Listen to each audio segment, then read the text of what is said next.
Bonjour, bonjour la famille, bonjour na batu nyonso, balingaka retino style na pesi na bonjour na bino bandeko na nga kaka photo sur l'actualité ozo les captions toyebi ya mutakala ya mida na ba voice o papa mwana na ya bimisa ki lobi bandeko na nga biso toyebi keza actualité nga na kaka pona na expliquer na makambo parce que buzobe komi koleka mingi bat ba komi ko vivre na hypocrisie makasi bandeko na nga bat basala na YouTube.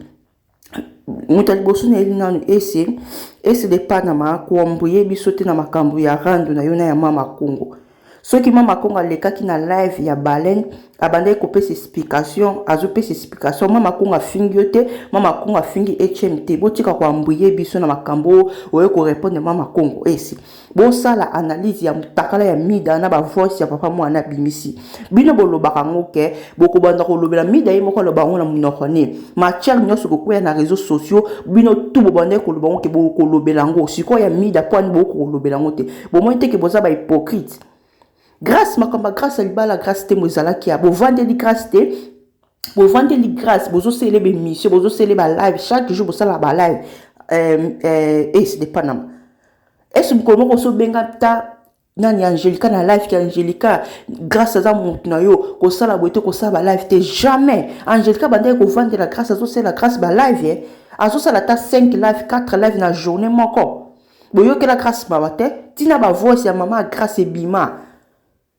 bozo finga mama grâce na kati réseaux sociaux mutu moko ta lobela kango mutakala Pamela Sheko le bimaka awa to mona ninge Pamela Sheko la abenga Karine en pleine live yikote ebati ke nana za na live abenga kuna bata Karine abenga mida en pleine live muninga zo lela zo bondela mida te ko publier mutakala na ngate mida zo senga Pamela Sheko la mbongo ava a publier mutakala nite afuta mbongo atindela bino misatu yo Angelica na mida mbongo en pleine live. Mutakala ya Karine mutakala Pamela Sheko bande ko sepela nango bo sepela nango siko ya mida bolinge bimate poani bolinge mutakala minde bimate na ba voice mida poani bo monke esi boza ba hypocrite po jael la lobi ngo bien na kata live ne lobi ke ozo benga ibanda tongo po kaka bomela mida moto a publier mutakala mida tina ba voice ozo bondela jael poani ya baninga na bino nde bokinda ko bondela mais baninga mususu bo vandela ka bango boyokela muntu mawate na kata réseaux sociaux. Si vous avez la vie de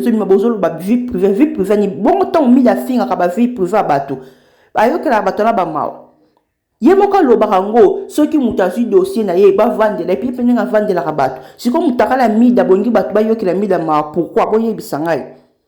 Vous avez hypocrite et de pana. Tika ko kota rendre la mama Kongo, c'est la mis d'analyse à mutakala na ba voice na ye. To yo ka ki on bisunyo so pas Sarah. Bon mon ba mi tama be bino ba bateau boza na réseaux sociaux. Boza vraiment mi tema mabina na kanda na bino makasi bino nyoso boza tema trop ba hypocrite mutu moko ta selimi da analyse a selimi da ba live bo expliquer ke bo pesa muninga na bino conseil gloyo langi na fa ba désolé na ofu ma chère na sepe na comportement na ote yo lingo yebisa biso ke makambu mi da sali Pamela Sheko yo mona ki ngote parce que na live na lobo zo loba ke te mutu moko abengi na live azo expliquer bien ke tant mutakala Pamela Sheko le bima ki mida ye muta pibia ki yango na kata live ni azoloba ke soki mutaza na posa mutakala akomile na WhatsApp ko tindele mutakala ya Pamela Sheko ozala ki na to bando yo kate po yo loba na batukete mida tela Pamela Sheko na se atela Pamela Sheko na se wapi donc ayoka kama komi na leta nde ba doza ki batike ko lobela Pamela Sheko la tela ka na sete lelo ngo défendre mida nani gloya ozala lashi we point ko banga muninga no mwasi mutaza na azana mabera azana nyoso na nzoto zo bange pourquoi oye ja na poto zo banga bango poani mutasali mabe lobela bango kete mida makambo sala ka bato eza mabe tala eloko komilo lelo même gloyo yo zo banga mida pourquoi oh bozo banga mininga na bino mwasi lobe asali live boki ko tonda na live ne bozo benga pe mutazo finga bato ba insalita zo finga bato ba bêtise na munoko bozo za pe courage bozo benga boko pesa mutu conseil te ke eloko ekomeli ma chère changer ne ngo sela ba live mais moi live ne boyebe ko finga so ba insalita te ko finga ba mama bato te mais bino ba gloria na ba esi bozo banga mida bozo banga pwanda za muninga na bino mwasi. Franchement, pesa na kanda makasi gloria oza mutu moko na ebito benga ko za esprit webe oza mwana bandal mais ozo banga no mida munyanga no mwasi ozo banga pour ozo banga poani muta finga mwana na yo basala live ye na Karine benga na live ya Karine zo finga mwana yo bocha uchiko kufa finga mwana na yo mais olimbisa pe Karine mokonzi siko mi do limbise pa fingela mwana asenga o pada olimbise mwana o mema 9 mois na libumu akufi me mida mela champagne baseka bafinga yo awa te ye na Karine Mokonzi siko limbisa mida limbisa pe Karine Mokonzi po mona ki boza hypocrite bo na hypocrisie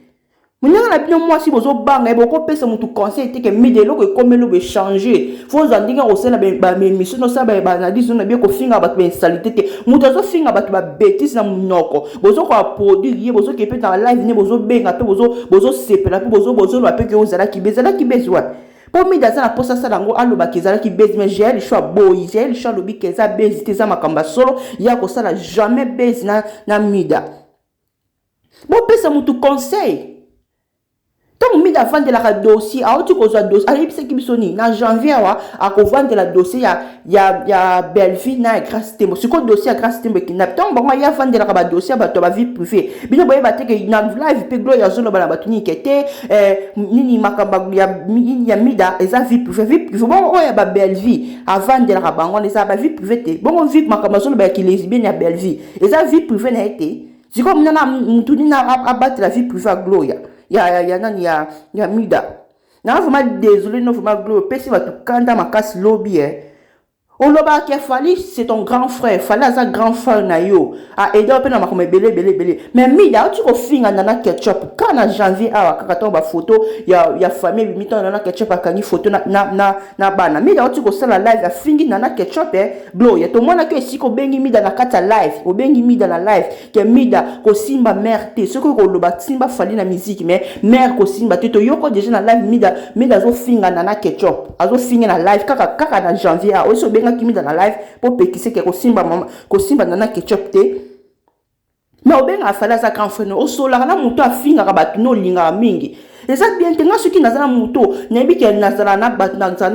grand frère na bien mais na moni muto moto sola bien o finga e na solution te so na peso conseil yo gite na solution te on va na kwa nga mais mi da finga ka batu soit déjà finga ka grand frère no fali popa ozala ka no sola na mi da pozo ba pe ke obeta ba 4 nemi do sola na mi da mais o lo ba ke fali c'est ton grand frère pas no peksa mi da to nga finga fala finga nana fali ko to ko ba normal pour fala za musicien mais nana ketchup na bana mida otu ko sala live kaka siko gloria eso benga ki mida na live ke te mida ko simba mama te afini nana ketchup benga ke na live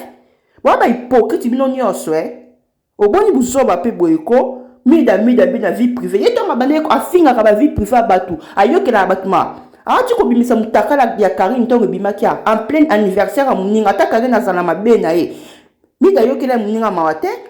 apibia ki mutakala muninga zo seka muninga siko ya mida batu ayokele ma pourquoi botika batu bavanda boni ba hypocrisie buzoba bwe point bozo banga pe muninga na bino mwasi bozo bangile ni yo poko na poto za poto glow yo zo banga mida pourquoi kaka esprit wenga mondo esprit wenga kana muninga zo banga muninga no mwasi boko pesi conseil a changer te bino nyoso bozo ba waka ba lâche bino tout wapa ba zoba penza bo excuse nga bino nyoso na ba zoba zo banga muninga na bino mwasi muta osama be bo pesi conseil mais bo pesi conseil te bozo kumise pe lisusu yango matela bino na zola zo finga batwa. Merci beaucoup la famille na kanda penza ba so ba pesi nga kanda makasi.